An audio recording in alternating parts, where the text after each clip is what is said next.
बिस्मिल्लाहिर्रहमानिर्रहीम। अस्सलाम वालेकुम नाज़रीन, उम्मीद करता हूँ आप तमाम लोग खैरियत से होंगे। नाज़रीन, इस ब्लॉग की पहली खबर शेर अफजल मरवत साहब, उमैर न्याई साहब, पाकिस्तान तहरीक इंसाफ की कोर कमेटी, इंटरनल रिफ्ट्स। और मैं हमेशा से कहा करता हूँ कि यही डिजिटल मीडिया दो धारी तलवार होता है। जो आपको हीरो बनाता है, ये आपकी एक छोटी सी गलती से आपको ज़ीरो भी कर दिया करता है, लेकिन इसकी समझ शायद शेर अफजल मरवत साहब को नहीं आ सकी। शेर अफजल मरवत साहब जो एलिवेट हुए, जो पाकिस्तान तहरीक इंसाफ की सफ़े अव्वल की लीडरशिप है, उसमें वो डिजिटल मीडिया का बेहतरीन इस्तेमाल करके आए, आम लोगों तक पहुँचे, रसाई हासिल की, अपना पैगाम, इमरान खान का पैगाम पहुँचाया। उसके बाद जो रिफ्ट स्टार्ट हुई, फिर उसके बाद जो उनके जिस तरह की स्टेटमेंट्स उनकी आना स्टार्ट हुई अपनी ही पार्टी के खिलाफ। मतलब एक मिसाल देता हूँ कि उन्होंने कह दिया कि पंजाब के अंदर जी 40 MPs का एक फॉरवर्ड ब्लॉक बन गया पाकिस्तान तहरीक इंसाफ से। उसके ऊपर तहरीक इंसाफ सख्ते में चली गई थी। आई रिमेंबर कि मैंने उनकी इस खबर के बाद कुछ तहरीक इंसाफ के लोगों को कॉल्स की इसका खबर की वेरिफिकेशन के लिए, तो वो सख्ते में थे, ना हूँ करता था आगे से बंदा, ना हाँ करता था, ना डिनाई करता था, ना उसको कहता। हमें तो खुद समझ नहीं आ रही कि मरवत साहब को इन्फॉर्मेशन कहाँ से मिल गई है। फिर मरवत साहब जो हैं वो तहरीक इंसाफ के बानी चेयरमैन इमरान खान साहब जो जेल में मुक़य्यद हैं, उनसे मुलाकातें जो थी, वो मुलाकातें कराने के लिए जो एक कमेटी बनी सुप्रिटेंडेंट जेल के साथ मिलकर, जो 3 लोगों के नाम सामने आए, उसमें एक उमैर न्याई साहब थे, एक शेर अफजल मरवत साहब थे, और थर्ड गौहर खान साहब थे, जो बैरिस्टर गौहर खान साहब थे। लेकिन उसके बाद परसों ज़ुबैर ने, बड़े अच्छे रिपोर्टर हैं इस्लामाबाद के, डिजिटल में बहुत, डिजिटल मीडिया में बहुत एक्टिव हैं, ज़ुबैर ने एक खबर दी कि जनाब वाला शेर अफजल मरवत साहब का नाम और उमैर न्याई साहब का नाम उस लिस्ट से निकाल दिया गया। उसके बाद तहरीक इंसाफ सारी जो डिजिटल मीडिया के लोग हैं वो लग पीछे गए ज़ुबैर साहब के, क्योंकि डिवाइडेड है। बहुत सारी तहरीक इंसाफ जो है वो मरवत साहब के साथ खड़ी है, बहुत सारी जो मरवत साहब के खिलाफ खड़ी है, उनकी स्टेटमेंट्स, उनके रवैये की वजह से। तो उसके ऊपर मैंने तो खैर पहले ही उसके जो ब्लॉग किया था इस सारी स्टेटमेंट के ऊपर, मैंने तभी कहा था कि नाम निकाल दिया गया है। बिकॉज जितने थोड़े बहुत सोर्सेज हैं मेरे PTI के अंदर, जो कोर कमेटी के कुछ रुकन हैं, सबसे बात कर रहे हैं कि उन्होंने कहा यार हमें निकाल दिया गया है, बट जस्ट डोंट कोट अस। उसके बाद मरवत साहब ने एक टेलीविजन के शो में बैठकर कहा कि जनाब मेरा नाम नहीं निकाला गया, बस कोई नाम ऐड कर दिए गए हैं, उमर अयूब साहब का, शिबली फराज साहब का नाम ऐड कर दिया गया, हमें निकाला नहीं गया। फाइनली कल इसकी वेरिफिकेशन या इसकी जो कह लें ना ऑथेंटिसिटी, वो प्रूव हो गई कि खबर ज़ुबैर की बिल्कुल ठीक थी।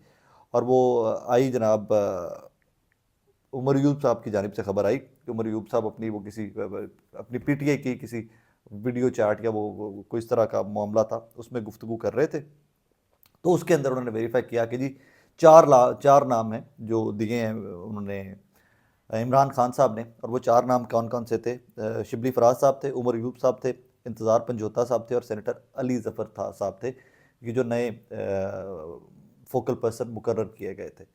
और उसमें फिर बैरिस्टर गौहर खान साहब, उन्होंने आज इस खबर की वेरिफिकेशन कर दी दोबारा। उन्होंने भी कहा कि जी ये 4 नाम हैं जो नए फोकल पर्सन मुकर्रर किए गए हैं, जो इमरान खान साहब से मुलाकात करेंगे।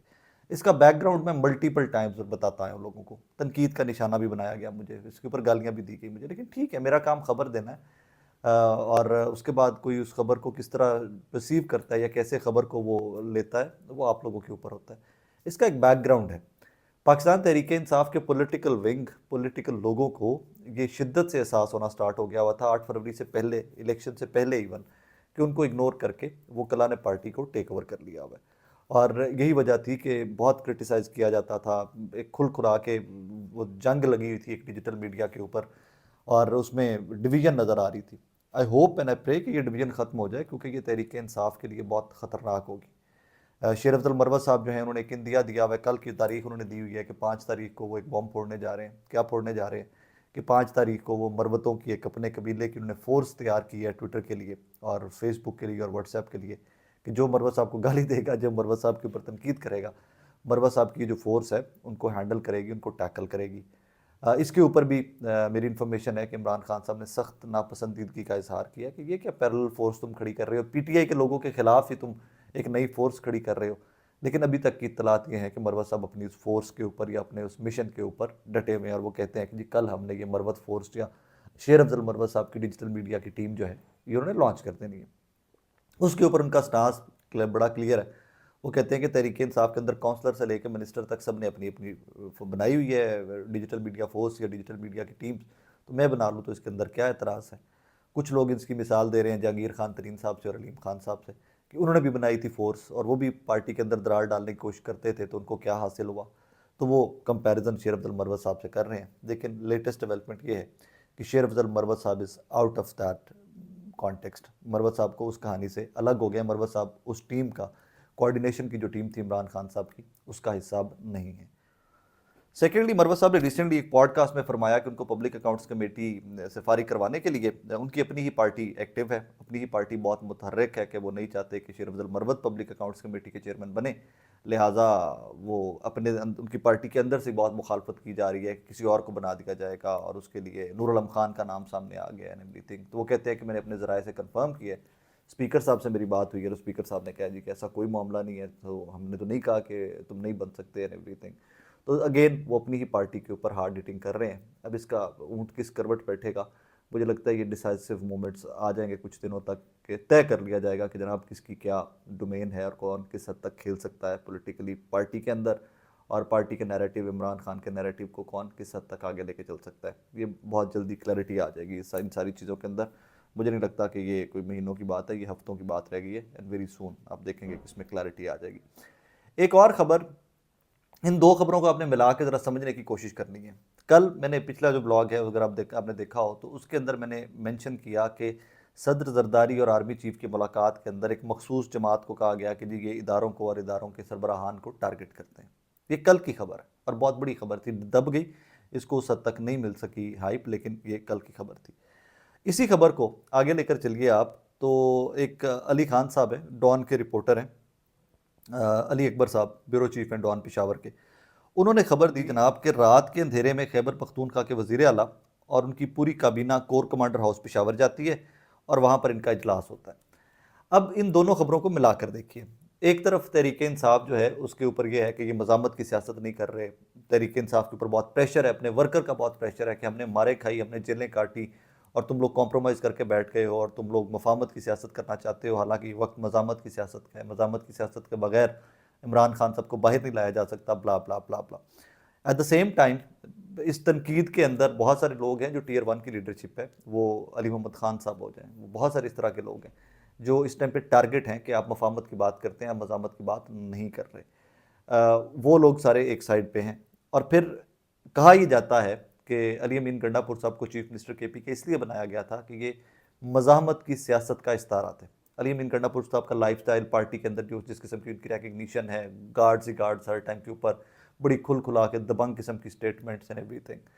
सो कहा यह जाता है कि अली अमीन गंडापुर साहब को चीफ मिनिस्टर इसलिए बनाया गया था कि ये मज़ाहमत करेंगे, मज़ाहमत की सियासत होगी, के पी के मज़ाहमत करेगा। लेकिन हमने देखा कि वज़ीर आज़म से भी मिलते हैं, मिलना चाहिए। मैं तो पहले दिन का हक में हूँ कि अपने अपने अवाम के लिए, फंड्स के लिए, लोगों के कामों के लिए मिलना है, आपको मिलना चाहिए वज़ीर आज़म से, फेडरेशन को इकट्ठे रखने के लिए।